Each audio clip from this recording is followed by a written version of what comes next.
Hey guys, today's reminder is about empowered eating. Now, nutrition is one of the principles of the Powherful program, or as we call it, Munch, but it does tend to have a lot of emotional attachments to it. So many women have already had a lot of experience with diets, demonizing food groups, or cutting out certain foods out of their diet. And I know that coming with this background, it can be very hard to look at new education and new information to take it on board because often there is so much already swirling around in our heads. But I'm a huge proponent of education plus experience equals empowerment.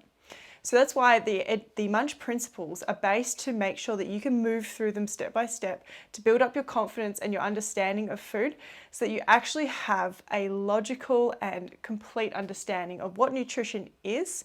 So you don't need to be thinking and cutting out food groups.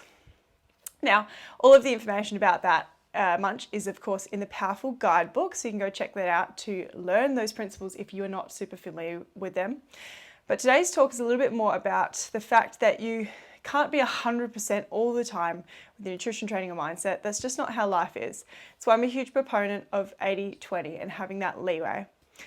Now, when it comes to empowerment through nutrition, following along the principles is the biggest part to getting the education.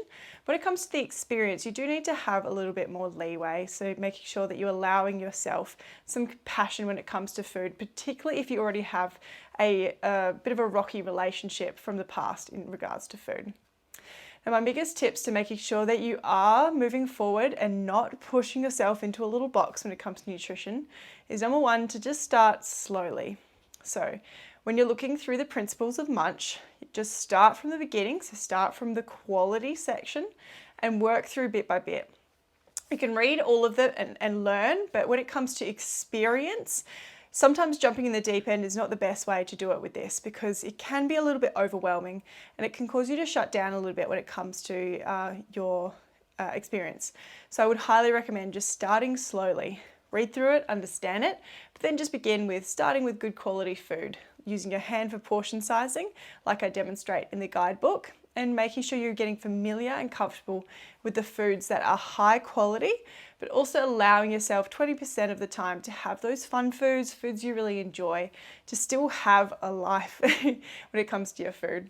Most of the time, you will eat really good quality food and feel amazing, but I mean, I'm a big proponent of having some treats and snacks every now and then to make sure you stay sane. It's totally fine and it's totally an important thing to be part of your nutrition. And this keeps your experience nice and balanced. If you start slowly, it tends to be a lot easier for you to develop your habits over time because habits don't just turn up in a second. They can take a couple of weeks / months to develop. So you want to make sure you're starting slowly.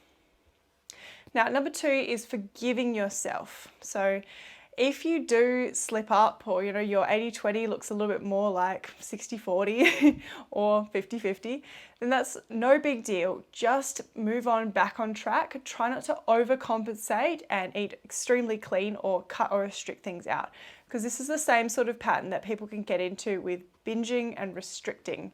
So I would definitely not recommend going from, if you overate on the weekend or if you had too many treats out or anything like that. Don't go back to Monday and be like, I'm going to eat 100% clean. I'm going to cut everything out. It's not a good idea. Just forgive yourself, move on, get back on track and chip away at your habits to see the change over time.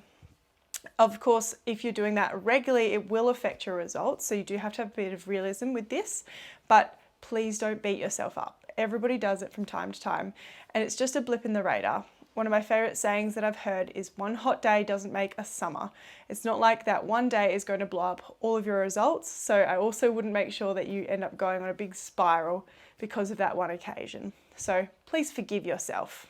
Number three is remember the 80-20 all the time. So I either recommend doing it on a daily basis or a weekly basis. So if you like to do every day, having a little treat or having a bit of chocolate in the afternoon or having a snack or a Mars bar or something that you enjoy, you are more than welcome to put that into your day. So 80% of your day needs to be high quality and then you can have that 20% of your treat or snack. This works really well if you're already tracking on MyFitnessPal or a similar calorie tracking app because you can account for everything and make sure you're in line with your goals. But of course, if you're on maintenance and you're working away, it's still fine to do that. But you can also do this over a week. So if you're somebody who does enjoy going out on the weekends for a brunch or a dinner, or having quite a big meal on the weekends, then you can actually just eat really whole foods most of your week and then save that for some bigger occasions out on the weekend, taking into account that it's not like a cheat day where you go absolutely crazy, because I don't think that's super healthy for your attitude or your relationship with food. But that's another good way that you can apply the 80-20 principle to make sure that your relationship with food is healthy. Now, overall, food, like anything, is a habit. It is there for our energy, but it's also there for our enjoyment. So you want to make sure you're eating foods that you actually do love. Don't force yourself to eat foods that are awful or that you hate or that you don't make you feel really good.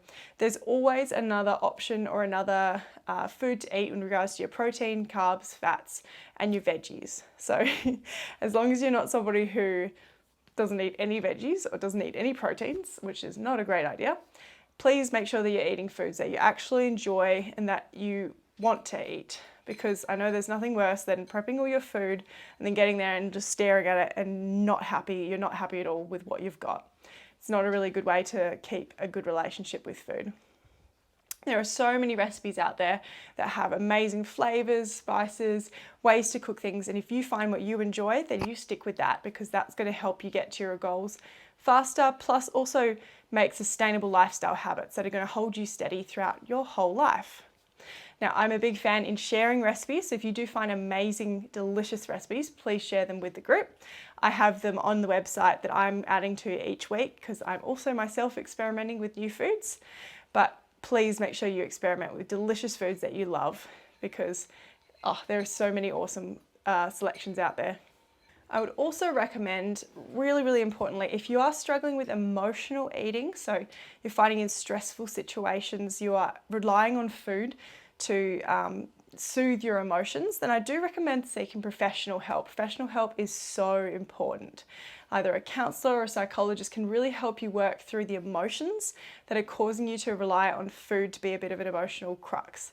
So please, if you're finding that most of the issues are not actually coming from the food itself, like you're prepping your food and you're eating quite well, but then you're finding you're getting these bouts where you just kind of want to use food to eat your emotions, then it's not going to really help you with your goals. And I mean, addressing that through the mind portion can help, but seeing a professional who's specifically focused on you is so powerful. So please try and make sure that if you are aware that this is something that you're dealing with, seek professional help. It can really change your life. Now, overall, I do believe that number one, make sure you check out the Munch section and read it thoroughly and look through the video that I've made on Munch to make sure you understand all the education around food that I promote here at Powherful. I believe building those habits and working on those principles is so important to finding an amazing understanding of food, but then actually experiencing it and applying it to your life is where you'll feel that empowerment and the ability to actually use food to your advantage. You can use it to get your results, eat amazing, delicious food every single day, incorporate treats into your life and still see amazing results, and of course, actually feel relaxed, empowered, and not overtaken by food. Because I'm someone who's well aware of how you can become absolutely obsessed with what you eat. And this taking over your life is not really healthy. It's not going to keep you with a sustainable lifestyle habit of nutrition. So hopefully that helps, girls, and I'll see you around this week.